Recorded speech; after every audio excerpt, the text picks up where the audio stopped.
What's up everybody, Ruben Garcia here, and I want to school you. I want to let you know the 12 questions that you should ask a broker before working with them. So without wasting your time, let's just jump straight into it.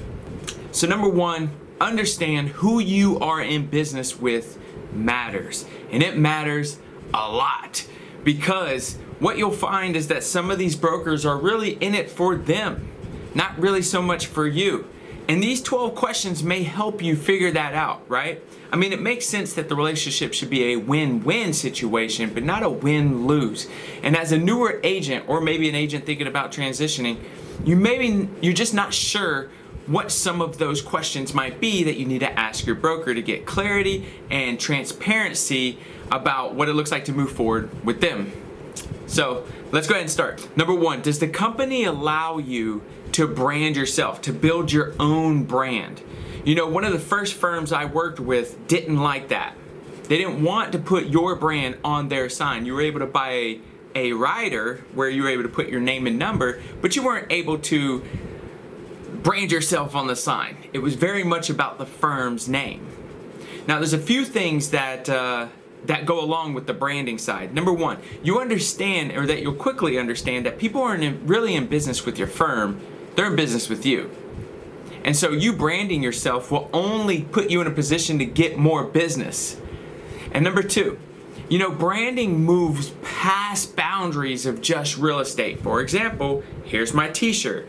For example, here's my my wristbands that I push out.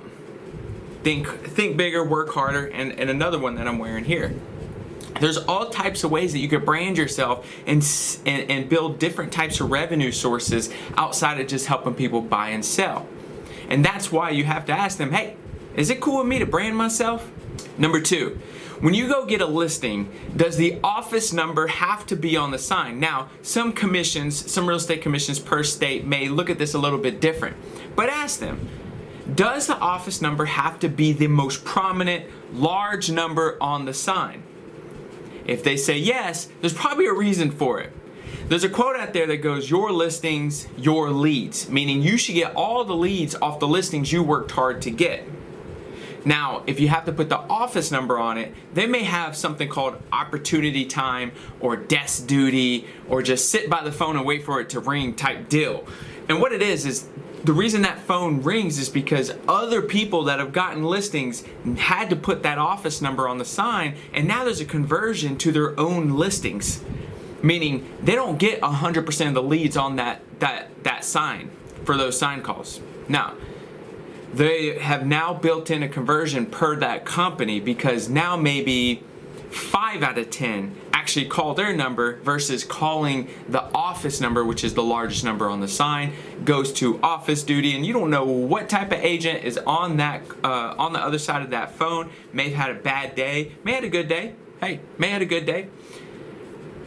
But more than likely, they're not going to treat that lead like you would treat it knowing it came off your listing. Do you know what I'm saying? So make sure you ask that question as well. Number three, if you decide to leave the company in the future, because we do grow and maybe we outgrow the company that we're with, do you get penalized in taking your listings with you? Or can you even take your listings with you? Again, your listings, your leads, if you worked hard to get that listing, it probably makes sense that you're allowed to take it with you. Some firms will hold that listing hostage though and say, you know what, no, we'll pay you a referral fee when it sells. And it's good to get that clarity up front. So make sure you ask that question as well. Number four, does the company offer any opportunity for you to share in the revenue? Now, when I used to be with Keller Williams, there was a way that you could share in the revenue. Kind of. It was more profit that you were able to share in versus the revenue. They had to make sure the office was profitable, and I got a whole video on profit share versus revenue share in the YouTube channel. But it's good, right? It's a good incentive, and it's another source of income, another stream of income into your business and for your family. So I think it's important to ask them, hey, is there opportunity for me to share in the revenue that you're making? It's a good question. Some will be thrown off guard. Most will say no. But it's a good question to ask, especially if you're thinking long term and you want to build some type of passive income in the long run, or build something that maybe one day you don't have to help people buy and sell forever and ever and ever and ever, there's a way that you can share in the revenue. Really good question. Make sure you ask that. Number 5, maybe they don't offer revenue or profit share, but can you purchase stock at discounted prices, maybe even get it for free, given some of the actions that you do for the company? Make it results based. But can you, or do you have the opportunity to get stock if it's a publicly traded company? Not just buy it yourself, but can you get it at a discount, and can you get it free by doing certain things for the company? This, again, I'm looking out for your future, long-term stuff. Both the sharing the revenue and sharing any stock it is going to be important to you. It may not feel important now, but it will be. So make sure you ask that as well. Number 6, if you do decide to leave the company and they did offer some type of residual income, can you still get that residual income even when you leave the company? That's a good question to ask, because some may offer it, but can you still get it even if you were to leave the company? Again, if this is an exit strategy in the future, maybe you can, maybe you can't, but why not get clarity from the beginning? Number 7, does the company cap? So say, for example, you have to pay in a certain amount. Maybe it's $16,000, maybe it's $25,000, maybe it's $30,000. But is there a point in time to where you paid so much to the company that now you've capped on your agent's split, and now you make 100% of your commission? Obviously, you can understand the good that can come from something like that, you making 100% of your commission, but not all firms cap. And if they do say they cap, ask if they also cap on franchise fees, because some will say they cap on company dollar, but they'll never tell you that they don't cap on franchise fees. Some do. But again, really good question to ask. Obviously, getting 100% of your commission is a fantastic thing, and that would be something to know. And then I roll right into number 8, which is, are there franchise fees? And if so, how much?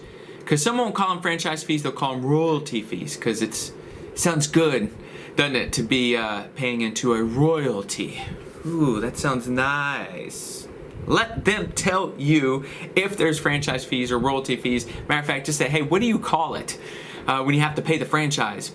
And know the percentage and if they cap on that as well. Some companies cap on it, some companies do not. So again, they may say that you've capped on company dollar, but you're gonna have to pay 6 to 8% on a franchise fee on all of your deals. So if you think about it, you never cap, ever. Again, that's super important, because all this stuff is going to end up being tied to the money that you bring home to the family, or maybe the money that you want to use for later investments, or maybe money that you want to buy that new Ferrari with, right? Whatever, the money's going to be important, so make sure you get that question answered as well. And here's a red flag: if they tell you what they do, you know what I'm saying, in that office, and they don't give you paperwork to take home, red flag. Because more than likely, and I know I've just went off the cuff a little bit, but more than likely, they also cut deals with other agents, and they don't want you leaving with information that says splits and franchise fees and this fee and that fee when they may be cutting deals. So they don't want that to hit the marketplace thinking that that's what it is for all, because it's not. They may be cutting deals. So it may not be a red flag. For me, it was a red flag. But anyways, going back, ask how much franchise or royalty fees are and if they cap. Let's move on. Number 9, here's something that's kind of crazy. Can you get that $25,000 that you paid into your cap, for example, back? Can you get your $16,000 you paid into your cap back? And not just by going to the broker and saying, hey, can I please have my cap back? That'd be awesome. No. It's probably going to be results based, right? There's some things you have to do in order to get it back. But ask that question, because it's an interesting question. That company dollar, can you get it back in the form of cash, in the form of stock, in the form of something? Can you get it back? That is a game changer. Yes, you can cap, which is awesome, but how do you make more than 100% of your money back? that might be one of the options, is the cap that you pay in, can you get it back? I'm telling you, there is a company out there that does that. So if you hear other companies say, no, that, are you crazy? That ain't never gonna happen. Yeah, it's happening. So make sure you ask that question. Again, this may not be a goal for you, but it is a long-term goal. Ask that question and get clarity on that as well. Number 10, does that company train you to not just help buyers and sellers, but level up? To learn about tools, systems, and people, to learn about leverage so you can level up and actually build a solid business that maybe one day you can walk away from, but the business still sells real estate and maybe not you. Maybe you're spending most of your time working on the business versus in the business. Does the company teach you that? Because there will be a lot of companies that don't want to teach you investing, real estate investing, either wholesaling, flipping, buy and hold, multifamily, right? All these types of investing, they don't want to teach that because they need you in the company selling real estate because that's how they make company dollar, which lines their pockets. Nothing wrong with that. I totally understand a profitable business, but a mind of abundance also wants to teach you other things.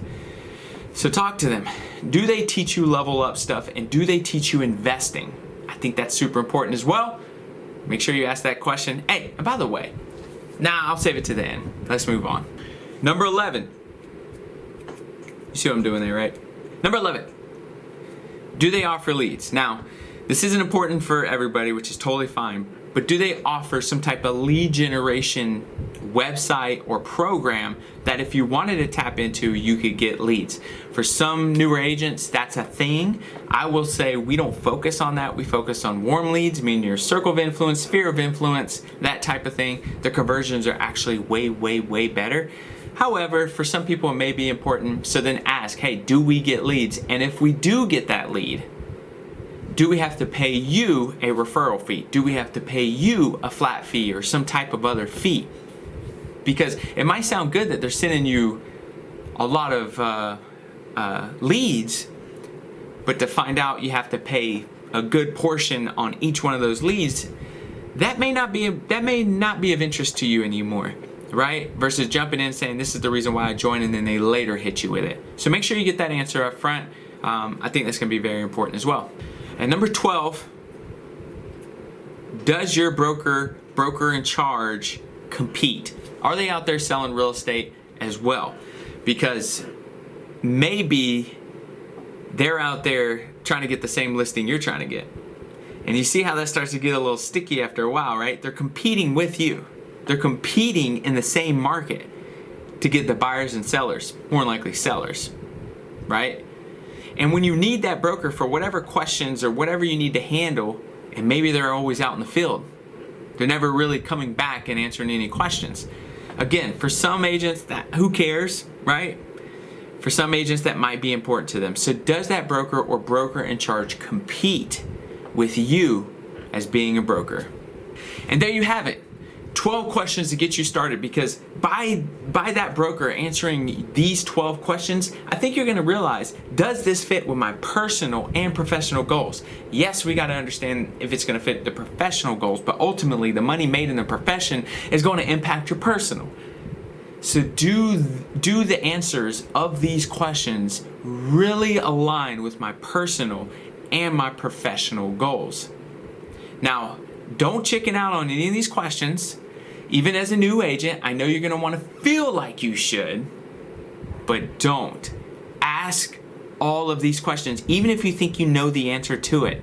I just had this happen to an agent. They didn't want to ask the question because they thought they already knew the answer. They signed on. Shortly after, end up not being what they thought it to be. So make sure you ask all of these questions, okay? And then what I want you to do is in the comments, let me know. Maybe not who you talked to, but what was the biggest surprise on their face when you did ask them the question? What is something that you learned from the other broker? Did they add more value than these 12 questions? Did they creep you out and scare you a little bit and you were like, this ain't the place for me? Let me know. I want to know, right? What if they brought up something that maybe you still have a question about? Put it in the comments. This is why I'm here. I want to be able to help you guys. Of course, if you want to know about our firm, please reach out. It's in the description below. Reach out to me personally if you need to, and I'll be able to help from there. But I wanted to do this for you, delivering value to you. Here is some solid 12 questions to take with you when talking to your next broker. And that's it. Now you're gonna go to the field a lot more educated when asking questions and getting clarity and transparency about what they truly offer. Now do me a favor, subscribe and pass this video to anybody that you feel needs. You're in class, a real estate class, pass it to more people within that class. They need to hear this. I wish I heard it when I first joined real estate. So make sure you subscribe and make sure you share this bad boy because I need it to circulate the universe. All right guys, have an amazing day. Let me know if I can do anything for you. Adios.